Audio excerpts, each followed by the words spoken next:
आज हम किसकी बात कर रहे थे? उत्तराखंड के भौगोलिक विभाजन। क्योंकि उत्तराखंड हिमालयी राज्य है। कौन से नंबर का? 11वें नंबर का हिमालयी राज्य। बात ठीक है ना? वैसे तो मैंने पूरे भारत का भौतिक विभाजन आपको बताया है, पर अगर हम उत्तराखंड की दृष्टि से देखें, केवल उत्तराखंड का भौतिक विभाजन, तो इसको कितने भागों में बांटा गया है? 8 भागों। कितने भागों में? अगर उत्तराखंड को हम उत्तर से दक्षिण की ओर देखें 8 भागों में, तो इसका सबसे जो उत्तराखंड है, इसका सबसे जो उत्तरी भाग है उसका नाम है ट्रांस हिमालय। क्या नाम है? ट्रांस हिमालय के बाद आपका आता है वृहद हिमालय। अगर उससे दक्षिण की ओर जाएंगे तो लघु हिमालय, और लघु हिमालय से दक्षिण की ओर जाएंगे तो शिवालिक क्षेत्र पड़ेगा। पर लघु हिमालय और शिवालिक क्षेत्र के बीच में जो घाटियां पाई जाएंगी उन्हें दून या द्वार कहते हैं। शिवालिक से जैसे ही आप नीचे उतरेंगे तो आपका भावर का क्षेत्र पड़ जाएगा, और भावर से नीचे तराई का क्षेत्र पड़ जाएगा। हरिद्वार से अगर आप उधर जाएंगे तो गंगा का मैदानी क्षेत्र पड़ेगा। तो इस प्रकार उत्तराखंड को 8 भौगोलिक विभाजन, उनकी उच्चावच की दृष्टि से, शैलक्रम के स्तर से उनको 8 भागों में बांटा गया। अगर हम भारत के भी हिमालय रीजन की बात करें, किससे? संपूर्ण भारत के हिमालय रीजन के विभाग के बारे में बात करें, तो बेसिकली संपूर्ण अगर हम देखें भारत में कि जो उत्तरी भाग है वो तो हिमालयी रीजन है, तो उस हिमालयी रीजन को ट्रांस हिमालय, वृहद हिमालय, लघु हिमालय और शिवालिक में बांटा गया है। ट्रांस हिमालय, ट्रांस का मतलब है पार, ट्रांस मतलब पार, पार का हिमालय, मतलब जो वृहद हिमालय के पार है वही आपका कौन सा हिमालय? अगर ट्रांस हिमालय भारत की दृष्टि से देखें, किसकी दृष्टि से?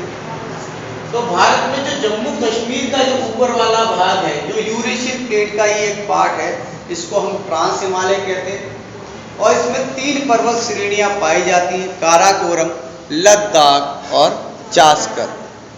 अगर भारत की सबसे ऊंची चोटी के बारे में बात करें, जिसका नाम है K2 या गाडविन ऑस्टिन, ये आपके काराकोरम माउंटेन रेंज में पाई जाती है, जो कि ट्रांस हिमालय का ही एक भाग। उत्तराखंड की दृष्टि से अगर हम देखें कि ट्रांस हिमालय कहाँ है, तो चीन अधिकृत तिब्बत का क्षेत्र जो है वो ट्रांस हिमालय में पाया जाता है। पोजीशन देखें ट्रांस हिमालय की, तो उत्तर हिमालय के जो आपका वृहद हिमालय है, ग्रेट हिमालय, इसके उत्तर में कौन सा हिमालय है? आपका ट्रांस हिमालय। और जैसा कि मैंने बताया, इसकी ऊंचाई 2500 से 3500 मीटर इसकी ऊंचाई है, और 20 से 30 किलोमीटर इसकी चौड़ाई है। यहाँ पे आपके बहुत सारे दर्रे मिलेंगे आपको ऊंचाई पे, बेसिकली लिपुलेक, दारमा, किंगरी बिंगरी, माणा। तो ये जो दर्रे हैं जो कि ग्रेट हिमालय के और ट्रांस हिमालय के बिटवीन, मतलब ट्रांस हिमालय में जो मिल रहे हैं वो ये आपके दर्रे मिलेंगे। अब हम आते हैं ट्रांस हिमालय से दक्षिण की ओर। कहाँ से? ट्रांस हिमालय के दक्षिण में जो हिमालय पड़ता है उसका नाम है आपका ग्रेट हिमालय, वृहद हिमालय। क्या? अगर हम बोले कि ये ग्रेट हिमालय का निर्माण कब हुआ होगा, तो इसका निर्माण आपका हुआ था प्लाइस्टोसीन युग के काल में। कब हुआ था?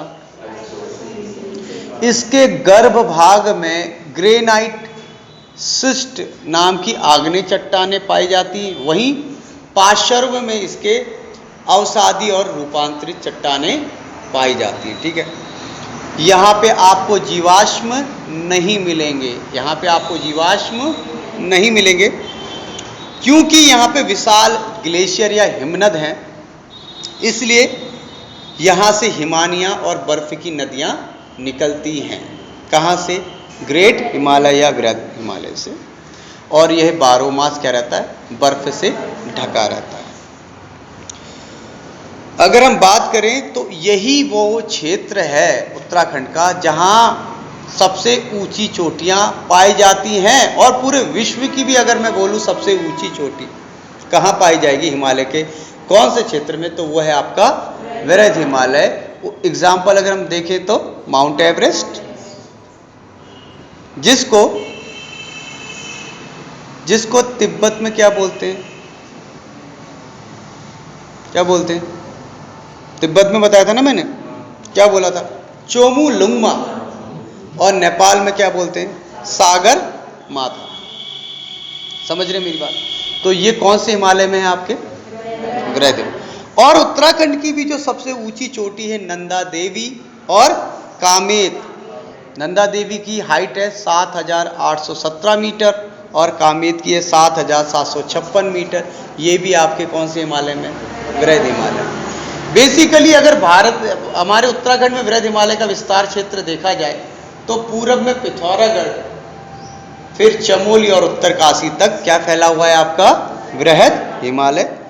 और यही वो क्षेत्र है जहाँ पे सर्वाधिक दर्रे भी आपके पाए जाते हैं, चाहे वो पिथौरागढ़ से चमोली को जोड़ता हो, चाहे वो चमोली से उत्तरकाशी को जोड़ता हो, चाहे वो उत्तरकाशी से तिब्बत को जोड़ता हो, चाहे वो चमोली से तिब्बत को जोड़ता हो, चाहे वो पिथौरागढ़ से तिब्बत को जोड़ता हो, चाहे वो चमोली से बागेश्वर या पिथौरागढ़ से बागेश्वर को जोड़ता है। ये सारे दर्रे हमें कहाँ मिलते हैं? वृहद। अगर 12 या 13,000 फीट की ऊंचाई पे हम जाएंगे इस हिमालय क्षेत्र में तो हमें घास के अलावा कुछ नहीं मिलेगा। बट अगर हम 10,000 फीट से नीचे की ओर जाएंगे तो हमें यहाँ पे शीतोष्ण कटिबंधीय वन मिलेंगे जो कि कॉनिकल इन शेप होंगे, जो कि आपके कोणधारी वन कहेंगे, जैसे पाइनस, चीड़, साल, सागौन। ठीक है ना? बात आई समझ में? इसमें कोई आपको परेशानी दिक्कत नहीं। इसके बाद अगर हम वृहद हिमालय के दक्षिण की ओर जाए, कहाँ जाए? मतलब अगर ग्रेट हिमालय से नीचे जाए तो आपका पड़ेगा लघु हिमालय, जिसे हम मिडिल हिमालय या मध्य हिमालय भी कहते हैं। अब ये क्षेत्र जो है बेसिकली इसकी पोजीशन अगर हम देखें तो ये शिवालिक के उत्तर में तथा वृहद हिमालय के दक्षिण में स्थित है। और देखें कि ये कहाँ से कहाँ तक फैला है तो हम देख सकते हैं चंपावत, नैनीताल, अल्मोड़ा, दक्षिणी बागेश्वर, दक्षिणी चमोली, पौड़ी गढ़वाल, दक्षिण रुद्रप्रयाग, टिहरी गढ़वाल, देहरादून और उत्तरी हरिद्वार। ये जो भाग है आपका ये बेसिकली कौन से हिमालय रेंज में आ गया? आपका लघु हिमालय रेंज में आ गया। इस क्षेत्र में क्योंकि गर्मी के टाइम में बर्फ पिघल जाती है इसलिए आंशिक हिमाच्छादन रहता है, इसलिए इस क्षेत्र का एक उपनाम हिमाचल भी कहा जाता है। हिमाचल मतलब हिम का आंचल। जीवाश्म का यहाँ भी अभाव मिलेगा आपको। ठीक है? अगर हम देखें कि ये किस समय की चट्टानें हैं तो ये आपकी प्री कैम्बियम पैलियोजोइक, कौन सा? पैलियोजोइक इस काल की चट्टानें हैं। इनमें भी चूना पत्थर और मेटामॉर्फिक रॉक्स, इग्निशन रॉक्स और सेडिमेंट्री रॉक्स पाई जाती हैं। ठीक है? दक्षिण की ओर ढाल थोड़ा तीव्र होता है जबकि ऊपर की ओर ढाल थोड़ा मंद होता है। और क्योंकि लघु हिमालय में जो वन है वो सदाबहार शीतोष्ण कटिबंधीय वन है, बर्फ पिघल जाती है इसलिए मौसम काफ़ी सुहाना रहता है। इसलिए पर्यटन की दृष्टि से सबसे इम्पोर्टेंट प्लेसेस है आपका लघु हिमालय। और क्योंकि बर्फ पिघल गई है तो यहाँ बहुत घास के मैदान निकल जाते हैं, जिसे जम्मू कश्मीर में मर्ग यानी कि सोनमर्ग और गुलमर्ग कहते हैं, वहीं उत्तराखंड में बुग्याल या बयार कहते हैं। और इस क्षेत्र को पशु चारकों का क्या कहा जाता है? स्वर्ग कहा जाता है। बात आ गई समझ में? ठीक। अगर इसकी ऊंचाई की बात करें तो 1200 से 4,500 मीटर की क्या रहेगी? इसकी ऊंचाई रहेगी। वहीं चौड़ाई की अगर बात करें तो 25 से 30 किलोमीटर या 70-50 किलोमीटर के लंबन इसकी क्या रहेगी? चौड़ाई रहेगी।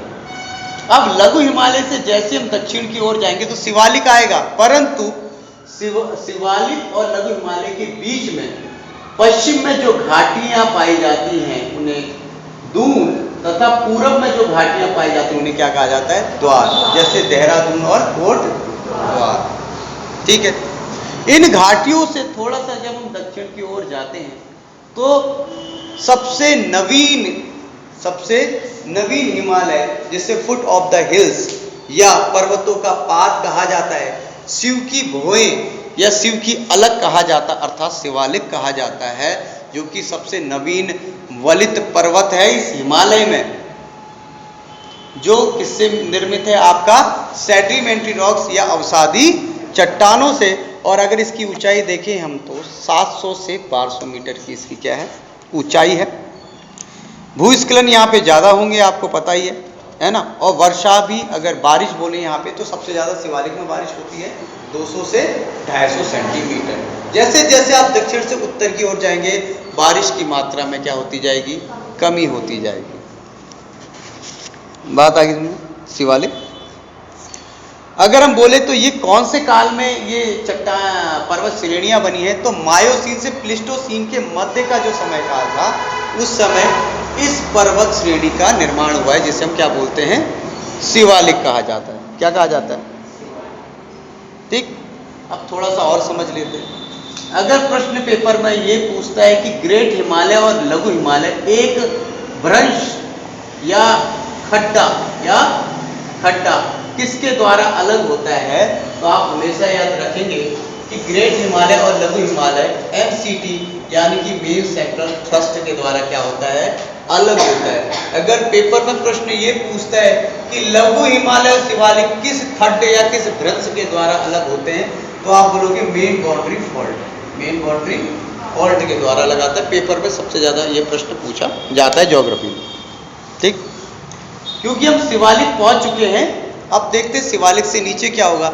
नदियां जो शिवालिक से आ रही हैं वो अपने साथ मोटे मोटे पत्थर, कंकड़ और बालू लेके आती है और एक मैदान का निर्माण करती है, जिससे हम कौन सा क्षेत्र बोलते हैं, भाबर क्षेत्र। क्योंकि इस क्षेत्र में बलुई मृदा ज़्यादा है, उनके बीच में कंकड़ पत्थरों के बीच में छिद्र ज़्यादा है, इसलिए पानी भाबर क्षेत्र में नहीं मिलता है। ये कृषि की दृष्टि से अनउपजाऊ क्षेत्र है। कौन सा क्षेत्र, भाबर। जैसे हम चंपावत के बाद जैसे नीचे उतरेंगे तो क्या पड़ेगा आपका, टनकपुर। तो टनकपुर कैसा क्षेत्र हो गया, भाबर। वहीं अगर हम यहाँ नैनीताल से नीचे उतरेंगे तो हल्द्वानी वाला जो रीजन है वो कैसा क्षेत्र कहलाएगा, भाबर। अगर उत्तराखंड में हम तराई बेल्ट की बात करें तो उधम सिंह नगर जो है खटीमा से लेके जसपुर वाला एक पतली सी पट्टी, ये पूरा का पूरा कैसा क्षेत्र है, तराई क्षेत्र। जब ऊपर से पानी नीचे की ओर और आता नदी, तो उन जो कण है वो और भी बारीक हो जाते हैं, जिससे दोमट मिट्टी, चिकनी मिट्टी का निर्माण होता है। उसी से तराई क्षेत्र का पूरा निर्माण हुआ है, जहाँ पे पानी की सबसे ज़्यादा सर्वाधिक उपलब्धता पाई जाती है। और यही तराई क्षेत्र आगे दो भागों में बढ़ता है, एक आपका बांगर और दूसरा भागर। जो पुरानी जलोढ़ मृदा है उसे बांगर कहा जाता है, और जो नवीन जलोढ़ मृदा है उसे खादर का। सबसे ज़्यादा उपजाऊ देखें तो खादर मृदा है। कौन सी है, पर यहाँ पे बाढ़ ज़्यादा आती है यहाँ पे। और अगर हम 8वां भाग देखें उत्तराखंड का, तो गंगा का मैदानी भाग, जो कि कृषि के लिए काफ़ी उपजाऊ है। इस प्रकार हमने देखा कि उत्तराखंड का जो भौतिक विभाजन है वो कितने भागों में विभाजित है, 8 भागों में विभाजित है।